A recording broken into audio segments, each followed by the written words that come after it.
What is generative AI good for? One of the reasons that question is a bit hard to answer is because AI is a general purpose technology. Unlike a lot of technologies, like a car, which, good for transportation, or a microwave oven, good for heating up food, AI isn't useful just for one thing. It's useful for a lot of things, and that almost makes it harder to talk about. But let's take a look at what a general purpose technology really means. Similar to electricity, AI is useful for many tasks. If I were to ask you, what is electricity good for? Or what is the internet good for? These are other general purpose technologies, and it's almost difficult to think what is electricity good for because it's so pervasive and it's used around us for so many different things. In fact, as you saw earlier, supervised learning is useful for many tasks like spam filtering, advertising, speech recognition, and many others. And generative AI is like this too. In the last video, you saw a few of the tasks that an LLM can carry out, answering certain questions and helping with writing, for example. Let's discuss more broadly a framework for what kinds of tasks LLMs can do. First off, generative AI generates text, so, not surprisingly perhaps, is useful for writing. I routinely use generative AI tools as a brainstorming companion. So if you're trying to name a product, you can ask it to brainstorm some names, and it comes up with some creative suggestions. LLMs can also be good at answering questions, and if you give them access to information specific to your company, they can help members of your team find information that they need, in this case, about the availability of parking at the office.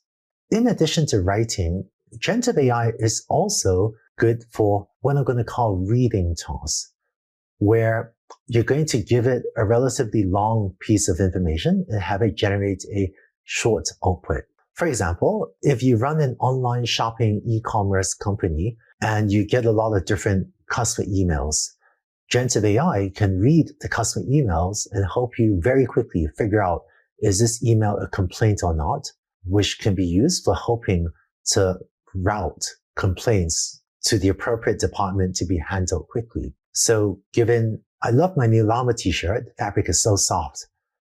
That's not a complaint, but if someone emails, I wore my llama t-shirt to a friend's wedding, now they're mad at me for stealing the show. Well, maybe that is a complaint. But generative AI can help you route emails to the right departments. And I call this a reading task because it's looking at a relatively long piece of text, that is a customer email, and then generating a relatively short output, just yes or no, is this a complaint or not? And while supervised learning can also be used for this particular task, we'll see later that generative AI is allowing these sorts of reading tasks, this and other examples that we'll see later this week, to be built much more quickly and inexpensively. Lastly, generative AI is also used for many chatbot types of tasks.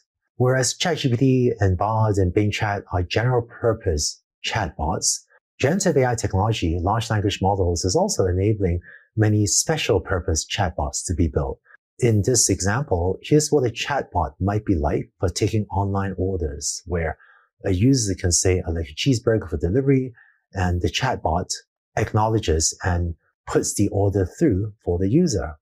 Now, in talking through these tasks, I find that it's sometimes useful to distinguish between two different types of LLM-based applications.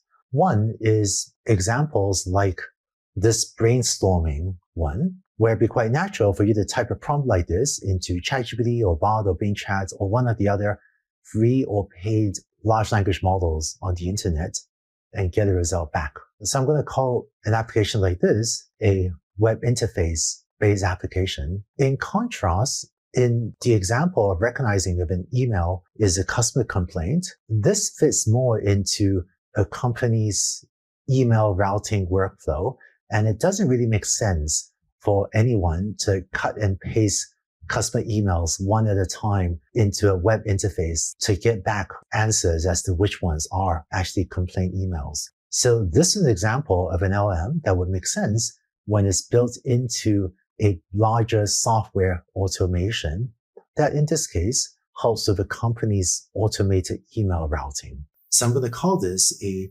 LLM-based software application. The second writing example of answering HR questions, it turns out this also will make more sense as a software-based LLM application because it'll need access to information about your specific company's parking policy for employees, whereas a general large language model on the internet probably doesn't have that information. We'll talk more later in this course about how this technology is built. And most of the specialized chatbots will also be software-based LLM applications. So in the rest of this course, I'm going to use these two symbols to distinguish between web interface use cases and software-based LLM applications.